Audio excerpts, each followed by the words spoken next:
नमस्कार दोस्तों, आज हम एसईओ के बारे में अध्ययन करने वाले हैं। यह टॉपिक आपके एग्ज़ाम से रिलेटेड टॉपिक है, क्योंकि अभी एसईओ का समिट आयोजन हुआ है, तो इस टॉपिक में से मुझे लगता है कि प्रश्न ज़रूर पूछे जाएंगे। चलो हम पढ़ना शुरू करते हैं। जो एसईओ है, एसईओ का पूरा नाम है शंघाई सहयोग संगठन, शंघाई कॉरपोरेशन ऑर्गेनाइजेशन। इसकी स्थापना सबसे पहले 1996 में 5 देश साथ में आए। रूस, चीन, 2 बारी के और 1 बारी टी, आपको ऐसे याद रखना है। तो रशिया, चीन, चाइना, कज़ाकिस्तान, किर्गिस्तान और साथ में तजाकिस्तान, इन 5 देशों ने मिलकर शंघाई 5 नाम से एक संगठन की स्थापना की। उसके बाद 1996 के बाद 2001 जब आया, तो शंघाई में 15 जून 2001 को शंघाई में इनका एक समिट आयोजन हुआ और इन 5 देशों ने मिलकर एक ग्रुप की स्थापना की, जिसे नाम दिया गया एससीओ। और इनके साथ एक और देश उस संगठन में शामिल हुआ, वो था उज्बेकिस्तान। इसका मतलब 2006 में 6 देश इसके सदस्य बन गए, जबकि इसकी स्थापना करने वाले सिर्फ 5 देश थे। उज्बेकिस्तान 2001 में इसमें शामिल हुआ था। इसके बाद यदि हम इसमें शामिल देशों को देखें, तो जब आप 2017 में आगे बढ़ेंगे तो आप देखेंगे कि भारत और पाकिस्तान, ये दोनों देश भी इसके सदस्य देश बन गए थे। तो अब इसके सदस्य देशों की संख्या हो चुकी है 2017 तक 8। 2023 में ईरान इसका सदस्य बन गया और 2024 में जब कज़ाकिस्तान अस्ताना में इसका समिट आयोजन हुआ था, अस्ताना कज़ाकिस्तान में 2024 में, तो बेलारूस इसका सदस्य बन गया था। जब भारत इसका सदस्य बना था तब भी इसकी समिट कज़ाकिस्तान में हुई थी, और जब बेलारूस इसका सदस्य बना था तब भी इसकी समिट का आयोजन कज़ाकिस्तान में हुआ था। 2025 में एससीओ की समिट का आयोजन तियानजिन, चीन में इसका आयोजन हुआ है।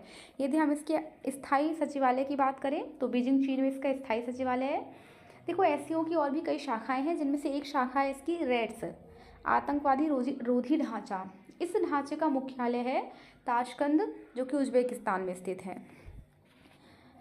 अब हम बात करते हैं इसके प्रेक्षण और संवाद साझा। देखिए, हर किसी भी संगठन में जब आप देखें, जैसे आप G7 समिट देखेंगे, जब भी G7 समिट का आयोजन होता है, तो भारत हालांकि G7 ग्रुप का देश नहीं है, लेकिन फिर भी भारत को बुलाया जाता है। ऐसे ही जब भी कोई समिट का आयोजन होता है, तो कुछ देश ऐसे भी होते हैं उसमें शामिल, जो लोग उनका हिस्सा नहीं होते, उस संगठन का हिस्सा नहीं होते, सदस्य नहीं होते हैं।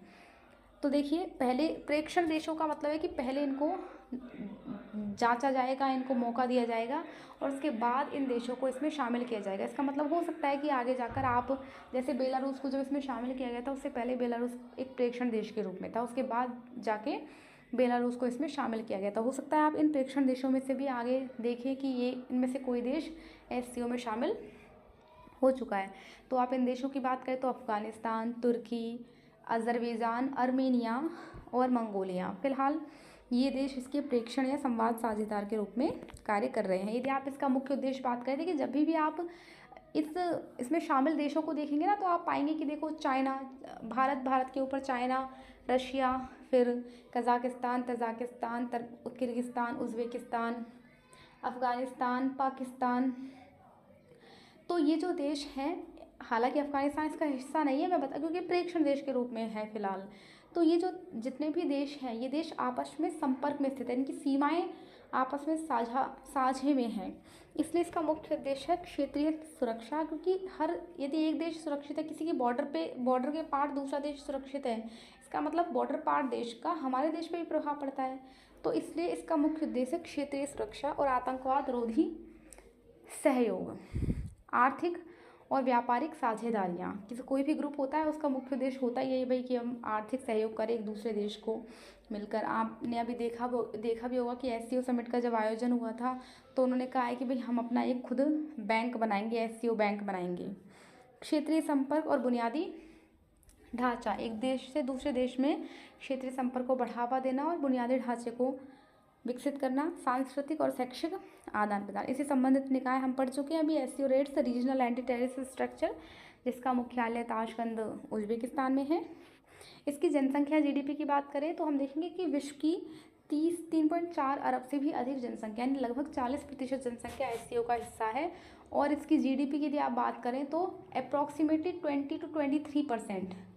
यदि आप मुझसे एक्यूरेट डाटा पूछेंगे तो 23% इज़ मच बेटर, बट 20 से 23%, 20% से अधिक ही इसकी जीडीपी है। इसकी महत्वपूर्ण शिखर सम्मेलन, इसकी हर वर्ष इसका समिट का आयोजन होता है। उससे पहले इसके जो मंत्री हैं उनकी भी एक बैठक होती है, जिसमें आपने देखा होगा कि जयशंकर जी चाइना गए थे अभी थोड़ी देर पहले, और अभी जब समिट का आयोजन हो रहा है तो नरेंद्र मोदी जी चाइना गए हैं। इसकी में जो बैठक है, तो इसकी जो अभी 2025 का जो एससीओ समिट का आयोजन हुआ था वो था तियानजिन चीन में। बेलारूस को 2024 में अस्थाना शिखर सम्मेलन में पूर्ण सहयोग देश के रूप में बनाया था। 2025 में आर्थिक और परिवहन फोरम में डिजिटल ट्रेड, हरित ऊर्जा पर सहयोग, इनसे संबंधित एमओयूज हुए हैं। और भारत में अभी तक एससीओ का किसी भी समिट का आयोजन अभी तक नहीं हुआ है। Thank you. और यदि आप